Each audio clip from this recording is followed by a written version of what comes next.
तो आज हम करेंगे क्लास 9th मैथ्स का चैप्टर नंबर 5। तो आपके चैप्टर का नाम है introduction to Euclid's geometry.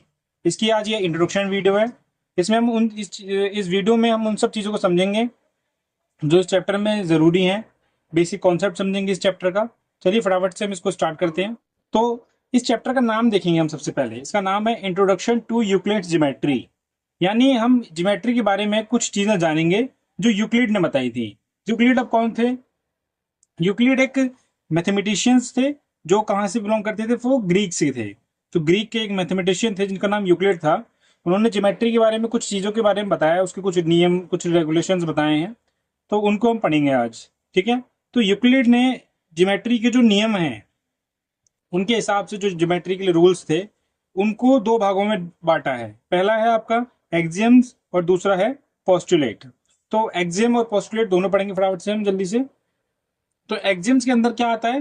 Common notion. सबसे पहली बात, कॉमन नोशन का मतलब है आम बातें, ऐसी बातें जो हमने पहले भी सुन रखी हैं, जान रखी हैं, बस आज हम उनको एक डेफिनेशन के रूप में, एक लिखित दस्तावेज के रूप में उनको आज देखेंगे। तो आम बातें ही हैं ये जो हम अक्सर जानते हैं, बस आज उन्हें हम पढ़ेंगे। हर जगह अप्लाई की जा सकती है, यानी ये जो बातें हैं जो बताई हैं, जो रूल्स वगैरह यूक्लिड ने बताए हैं, इन्हें हम हर जगह अप्लाई कर सकते हैं। और दूसरी तरफ जो ये पोस्टुलेट है, ये भी इसमें भी नियम शामिल होते हैं जो यूक्लिड द्वारा बताए गए हैं। ये रिलेटेड टू ज्योमेट्री हैं, ये ज्यादातर जो है बिल्कुल ज्योमेट्री से जुड़े हुए हैं। इसमें क्या है, ये आम बातें हैं और ये हर जगह अप्लाई की जा सकती है, लेकिन ये ओनली रिलेटेड टू ज्योमेट्री है। चलिए फटाफट से करते हैं। तो हम करेंगे अपनी शुरुआत एग्जाम्स के साथ। पहला एग्जाम आपके सामने लिखा हुआ है, things which are equal to the same thing are equal to one another. क्या मतलब हुआ इसका? बहुत आसान चीजें, बस इंग्लिश में घुमा फिरा के बच्चों को तकलीफ देने की कोशिश की गई है, लेकिन हम बच्चों को तकलीफ देने नहीं देंगे। इसको हमने आसान से आसान भाषा में आपके लिए लिख दिया है। जो चीजें एक ही चीज के बराबर होती हैं वे आपस में भी बराबर होती हैं। अगर इसका मतलब आपको अभी भी ना समझ में आया तो आप एक एग्जाम्पल की मदद से समझिए। मान लीजिए ए की वैल्यू 5 है और बी की वैल्यू भी 5 है। अगर ए 5 के बराबर है, बी 5 के बराबर है, तो क्या ए और बी आपस में बराबर नहीं होंगे? बिल्कुल होंगे। तो ये वही तो कह रही है, जो चीजें एक ही चीज के बराबर होती है, यानी ए 5 के बराबर, बी 5 के बराबर, वे आपस में भी बराबर होती हैं, तो ये आपस में भी बराबर होंगे। एक एग्जाम्पल और देखिए। मान लीजिए ए कोई पर्सन है जिसका वेट है 60 kg, और बी एक पर्सन है जिसका वेट है 60 kg, और सी एक पर्सन है जिसका वेट है 60 kg। अब तीनों का वेट बराबर है, तो क्या हम ये नहीं कह सकते A equals to B equals to C, कि ए बी सी आपस में बराबर हैं? बिल्कुल कह सकते हैं। तो यही आपका फर्स्ट एग्जाम कहना चाह रहा है, जो चीजें एक ही चीज के बराबर होती हैं वे आपस में भी बराबर होती हैं।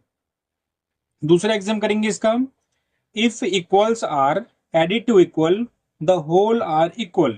मतलब क्या हुआ इसका, कि अगर बराबर चीजों में बराबर चीजें जोड़ दी जाएं तो उनका रिजल्ट भी बराबर होगा। समझिए इसको, क्या लिखा है इसमें, कि अगर मान लीजिए दो चीजें वो इक्वल हैं और उनमें इक्वल इक्वल क्वांटिटी हम ऐड कर रहे हैं, तो जो उनका रिजल्ट आएगा वो भी उसके इक्वल ही होगा। देखते हैं इसका फटाफट से एग्जांपल। सो एग्जांपल आपके सामने है। Suppose that A and B are equal and the value of A B is 5। मान लीजिए ए और बी आपस में बराबर हैं और उनकी वैल्यू जो है वो 5 दे रखी है। तो हमें क्या बोला गया है? हमें अपने एग्जाम में बोला गया है कि अगर बराबर चीजों में बराबर चीजें जोड़ दी जाए तो हमारा आंसर ही बराबर होगा। तो ए और बी बराबर हैं, ठीक है, जो बिल्कुल बराबर है। इनकी वैल्यू क्या है? ए की वैल्यू 5 है, यहाँ पे कॉमा डालते हैं, और बी की वैल्यू भी 5 है, ठीक है। ये बराबर चीजें हो गई। अब इनमें बराबर कुछ हम जोड़ देते हैं। मान लीजिए मैं इसमें 3 ऐड कर देता हूँ और इसमें भी 3 ऐड कर देता हूँ, तो इसका आंसर क्या होगा? 8, और इसका आंसर भी क्या होगा? 8। तो वही तो सेम आंसर आया हमारा।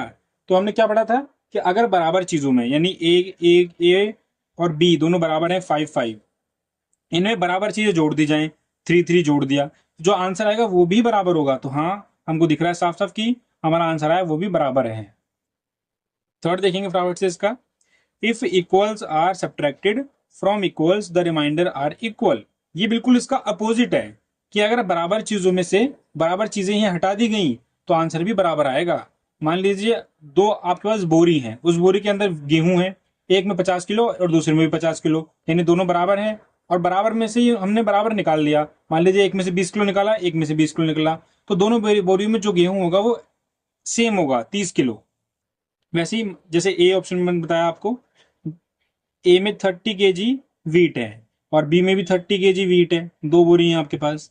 अब मैं सेम नंबर में माइनस कर दे रहा हूँ, मान लीजिए इसमें मैं 20 kg माइनस करता हूँ और इसमें से भी मैं 20 kg माइनस करता हूँ, तो 30 - 20 10 kg, दोनों का आंसर सेम आएगा। तो वो यहाँ पे लिखा हुआ, अगर बराबर चीजों में से, यानी ए और बी बराबर थे, बराबर चीजें घटाई जाएं, तो मैंने ये 20 - 20 माइनस किया, तो जो हमारा परिणाम यानी रिजल्ट आएगा वो भी बराबर होगा, तो रिजल्ट हमारा बराबर है। ये सिंपल बातें आप बचपन से सीखते हुए आ रहे हैं और जानते भी हैं, बस केवल आपको आज इन्हें पढ़ना है। फोर्थ करेंगे फटाफट से।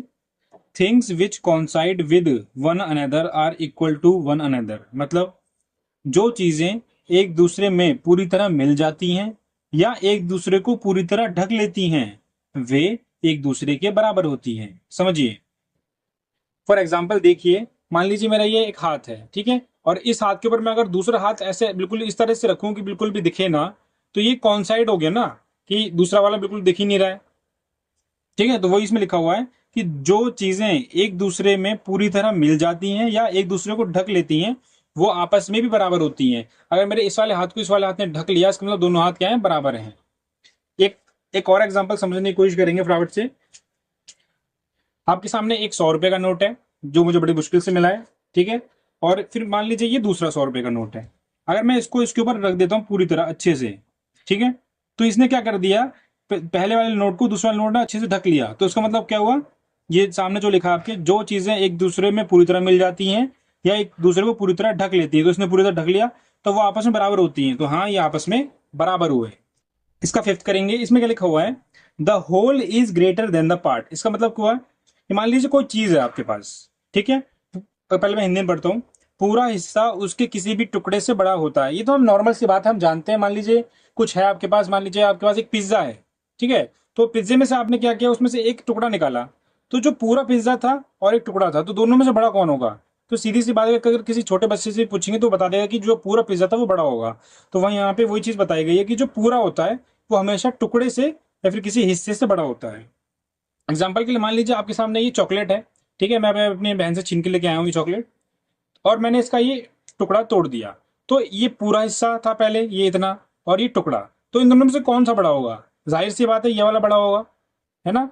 तो हम यही इसमें हमें बताया गया कि जो पूरा होता है, यानी ये पूरा हमेशा टुकड़े से या फिर हिस्से से बड़ा होता है।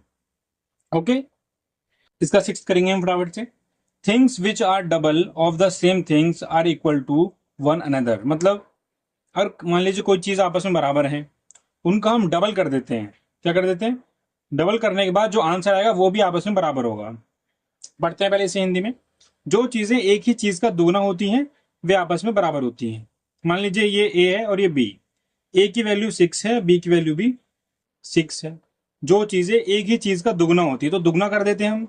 6 का दुगना हो गया आपका 12, और इसका भी दुगना क्या हो गया, 12, ठीक है, वे आपस में बराबर होती हैं। तो देखिए 12 और 12 हमारा बराबर आया, ठीक है। तो इसका सीधा सीधा कहने का मतलब ये है कि अगर कोई चीज है वो आपस में बराबर हैं, ए और बी आपस में बराबर थे, क्योंकि ए की वैल्यू भी 6 है और बी की वैल्यू भी 6 है, और उसका अगर आप डबल करते हैं, डबल करने के बाद जो आंसर आएगा वो भी आपस में बराबर होगा। सिंपल सी बात है, जब नंबर सेम है, संख्या सेम है, चीज सेम है, तो जो उसका डबल करने पे भी हमारा आंसर भी सेम होगा। एक दूसरा एग्जाम्पल लेते हैं। मान लीजिए दो पिज्जा आपके पास, ठीक है, दोनों पिज्जा सेम साइज के हैं, और उन पिज्जा का हम डबल करेंगे, तो उनका साइज हम डबल कर देते हैं, तो वापस में जो लास्ट हमारा साइज होगा वो भी तो उनका सेम ही होगा। ध्यान से देखिए, मान लीजिए एक पिज्जा ये है और एक पिज्जा ये है, ठीक है। अब मैं इनका डबल कर देता हूँ, डबल करने पे एक का साइज बड़ा हो गया, फिर इसका साइज भी बड़ा हो गया। देखिए दोनों हुए तो आपस में बराबर ही, तो ये इसमें ये कहना चाह रहा है। सेवंथ करेंगे। सेवंथ में क्या कह रहा है, things which are halves of the same thing are equal to one another. बिल्कुल इसका उल्टा कह रहा है, कह रहा है अगर मान लीजिए ये पिज्जा होता, पिज्जे का मैं आधा कर देता, यहाँ पे मैं करके दिखाता हूँ, ये एक आपस में बराबर है, अब मैं इसका आधा कर देता हूँ सिर्फ इतना, ठीक है, और इसका भी आधा कर देता हूँ इतना, तो ये भी तो आपस में बराबर ही होंगे। अगर डबल करो तो भी बराबर और हाफ करोगे तो भी बराबर, क्योंकि जो इनकी मेन यूनिट है वो तो सेम ही है, साइज तो सेम ही है इनका। यहाँ पे अगर मैं किसी नंबर का एग्जांपल दूं कि मान लीजिए एक नंबर है 6 और दूसरा नंबर भी है 6, अगर मैं 6 का हाफ करता हूँ तो 3, और इसका हाफ करता हूँ तो भी 3, तो जो उनका आंसर आएगा वो तो आपस में बराबर होगा। तो सिंपल कह रहा है जो चीजें एक ही चीज का आधा होती हैं, तो 6 का आधा 6 का आधा वे आपस में बराबर होती है। कोई इसमें बड़ी बातें नहीं बोली हैं, जैसे हमने बोला था कि एग्जाम्स आसान है, आम बातें हैं जिन्हें हम कहीं भी अप्लाई कर सकते हैं। अब हम पढ़ेंगे पोस्टुलेट्स के बारे में। पहला पोस्टुलेट आपके सामने लिखा हुआ है, अ straight line may be drawn from any one point two any another. मतलब क्या कहना चाह रहा है कि एक सीधी लाइन एक पॉइंट से दूसरे किसी भी पॉइंट तक खींची जा सकती है। देखिए, किसी भी एक पॉइंट से, यानी एक पॉइंट से किसी दूसरे पॉइंट तक एक सीधी रेखा यानी लाइन खींची जा सकती है। बिल्कुल सही बात है, मैं यहां से यहां तक आराम से एक सीधी लाइन खींच सकता हूं, ठीक है। लेकिन मान लीजिए मैं दूसरी लाइन खींचने की कोशिश करता हूं, जैसे अगर मैं यहां से एक लाइन और खींचूंगा तो वो इसी के ऊपर जाएगी। अगर मैं डायरेक्शन चेंज करूंगा, मान लीजिए यहां से करता हूं, तो क्या वो सीधी नहीं होगी, वो अगर मुझे ऐसे में मैं ये टर्न कर दूंगा तो वो मुड़ जाएगी। सीधी करूंगा तो वो इधर से जाएगी या फिर इधर से जाएगी। दो पॉइंट्स के बीच आपकी सिर्फ एक ही लाइन खींची जा सकती है। Okay, a terminated line can be produced indefinitely. मतलब क्या हुआ, टर्मिनेटेड लाइन का मतलब है एक ऐसी लाइन जो मतलब दोनों तरफ से उसका एंड हो रखा हो, जैसे एक एंड ये रहा, दूसरी एंड ये रहा। एक सीमित रेखा, ये सीमित रेखा यानी ए इसका पॉइंट है और ये बी इसका पॉइंट, यानी स्टार्टिंग पॉइंट भी पता है हमको और एंडिंग पॉइंट पता है, उसे बोलते हैं सीमित रेखा या फिर टर्मिनेटेड लाइन। एक सीमित रेखा को दोनों सिरों से अनंत लंबाई तक बढ़ाया जा सकता है। मतलब क्या हुआ इसका, कि एक टर्मिनेटेड लाइन को इस तरफ से और इस तरफ से हम जितना चाहे उतना बढ़ा सकते हैं, जितना चाहे उतना बढ़ा सकते हैं, इसका कोई अंत नहीं होगा। तो ये हमसे बोलना चाह रहा था। तो हम इसका थर्ड पार्ट करेंगे। थर्ड पार्ट में क्या बोल रहा है, a circle can be drawn with any centre and any radius. मतलब क्या हुआ कि पूरे पेज पे मैं कहीं पे भी एक सेंटर ले सकता हूँ अपनी मर्जी का, और वहां पे मैं सर्कल बना सकता हूँ, या फिर मैं किसी भी रेडियस के हिसाब से अपना सर्कल बना सकता हूँ। मुझे इसमें कोई देखने की जरूरत नहीं है। जैसे मान लीजिए मैं एक सेंटर ले लेता हूँ यहाँ पे, ठीक है। पहले हम थोड़ा अपना ये सेट करेंगे, थोड़ा छोटा कर लेते हैं इसे। एक सेंटर ले लिया मैंने। अब इस सेंटर के जरिए मैं क्या करूंगा, यहाँ पे एक सर्कल बनाऊंगा, ये बन गया, ठीक है। चाहे वो मैं सेंटर थोड़ा छोटा कर लूँ, यहाँ ले लूँ, यहाँ पे, ठीक है, तो मैं वो सर्कल यहाँ पे बना सकता हूँ बड़ी आसानी से। ये बन गया, ठीक है। वैसे ही कह रहा है, चाहे मैं रेडियस छोटा रखूं चाहे बड़ा रखूं, चाहे छोटा रखूं चाहे बड़ा रखूं, मैं कैसे भी इसमें यहाँ पे सर्कल बना सकता हूँ। यही हमसे ये कहना चाह रहा था। इसका फोर्थ पॉइंट करेंगे। फोर्थ पॉइंट में क्या बोल रहा है, all right angle are equal to one another. Simple सी बात है कि जितने भी सारे राइट एंगल होते हैं वो आपस में बराबर होते हैं। ये भी कोई पढ़ने की बात है, सिंपल। तो ये तो छोटे छोटे बच्चों को पता होगा कि एक चीज दूसरी चीज बराबर होती है। मैं कहूँ एक टॉफी दूसरी टॉफी बराबर है, तो इसमें कौन सी बड़ी बात हुई। वैसे चाहे एक ये राइट एंगल है और ये दूसरा राइट एंगल है, तो एक ये भी 90 डिग्री का होता है और ये भी 90 डिग्री का होता है, तो ये इसके बराबर होगा, जाहिर सी बात है। तो अब हम करेंगे इसका फिफ्थ पार्ट। इन सारे पोस्टुलेट्स में और एग्जाम्स में अगर कोई पढ़ने की चीज थी ढंग की, तो वो ये आपका फिफ्थ वाला ही है। इसको आप जरा ध्यान से समझिएगा, क्योंकि बाकी सारी बातें तो आसान है, इजी है, ये आपको पहले से भी पता थी, आप आराम से कर लेंगे, लेकिन इसको आपको ध्यान समझना होगा। तो पढ़ते हैं फटाफट से। If a straight line falling on two straight lines, पहले ध्यान से पढ़ेंगे इसको हम, फिर समझेंगे। If a straight line falling on two straight line, मान लीजिए ये दो स्ट्रेट लाइन है, एक ये और दूसरी ये, ठीक है। ये और एक स्ट्रेट लाइन इनके ऊपर गिर रही है, फॉलिंग मतलब गिरना, तो ये मैंने गिरा दिया जी इसके ऊपर, ठीक है। ये दो स्ट्रेट लाइन थी, इसके ऊपर मैंने एक स्ट्रेट गिरा दी। पढ़ते हैं। If a straight line following on two straight line makes the interior angle on the same side. जब ये गिर रही है तो अंदर की तरफ ये कोई ना कोई एंगल तो बनाएगी, एक एंगल यहाँ पे, एक यहाँ पे और एक यहाँ पे बनाएगी, बिल्कुल एक सेम साइड पे यहाँ पे और एक सेम साइड पे यहाँ पे। The interior angle on the same side of it taken together less than two right angles. मान लीजिए मैं या तो यहाँ के या यहाँ के कहीं के भी दो एंगल ले लेता हूँ। मान लीजिए यहाँ एक एंगल यहाँ का ले लिया और एक यहाँ ले लिया, सेम साइड का लेना है, चाहे तो आप इधर के लो चाहे इधर के लो, ठीक है। मैंने इन दोनों का ये एंगल ले लिया, मैं नाम देता हूँ इसे एंगल 1, ये एंगल 2, ये 3 और ये 4। तो मैंने एंगल 1 और 2 ले लिया, एक ही तरफ में थे ये। सो two right angles, then the two straight lines if produced indefinitely meet on that side which the sum of angles is less than two right angle। तो ये क्या कहना चाह रहा है कि आपने दो लाइन खींची, ऊपर से एक लाइन सीधी खींची, तो आपके चार एंगल बनेंगे, एक दो इस तरफ और दो इस तरफ। मान लीजिए इनमें से या दो एंगल ले लीजिए आप, ये वाले या फिर ये वाले, मैंने ये वाले चुने। एंगल 1 एंगल 2 कह रहा है अगर एंगल 1 और एंगल 2 का जो सम है वो लेस देन 180 होगा, लेस देन 180, इन्हें इसने डायरेक्ट नहीं बोला कि 180 से कम होना चाहिए, इसने बोला टू राइट एंगल। तो एक राइट एंगल आपका 90 का होता है, तो 90 प्लस 90 हो गया 180, इसलिए मैं कह रहा हूँ लेस देन 180। तो एंगल 1 और एंगल 2 का सम जो है अगर 180 से कम होता है तो इसका मतलब ये हुआ कि ये दोनों आगे चलते चलते चलते, मान लीजिए मैं इसको ऐसे ये बढ़ाता रहूंगा बढ़ाता रहूंगा बढ़ाता रहूंगा और ये बढ़ाता रहूंगा जैसे ही में, तो ये कहीं ना कहीं किसी पॉइंट पे जरूर आपस में मीट कर जाएंगे, ये मुझसे ये कहना चाह रहा है। ठीक है, इसमें सिर्फ इतना ही था समझने के लिए। मैं एक बार शॉर्ट में जरा फटाफट समझा देता हूँ। मान लीजिए एक लाइन आपने सीधी खींची, फिर सीधी खींची, और दूसरी लाइन से आपने इसको काट दिया। ठीक है, आपकी ये ट्रांसवर्सल लाइन बन गई। तो उसके अंदर जो आपके चार एंगल बनेंगे, एंगल 1 2 3 4, इसमें से आप कोई सी भी दो लीजिए, या तो ये दो या फिर ये दो। ठीक है, तो जिनका जो सम होगा 180 से कम, मान लीजिए इनका सम 130 होता, तो इसका मतलब ये होगा ये आगे चलते चलते चलते कहीं ना कहीं आपस में मीट कर जाएंगे। जरूरी नहीं है इनके साथ ही, हम इनको नाप के देखते, क्या पता इनका जो सम है 180 से कम होता तो ये भी कहीं ना कहीं आगे जाके आपस में एक दूसरे से मिल जाते, मीट हो जाते। तो ये हमें समझाना चाह रहा था, तो हमने अच्छे से समझ लिया। तो फिफ्थ चैप्टर का इंट्रोडक्शन बस यहीं तक था।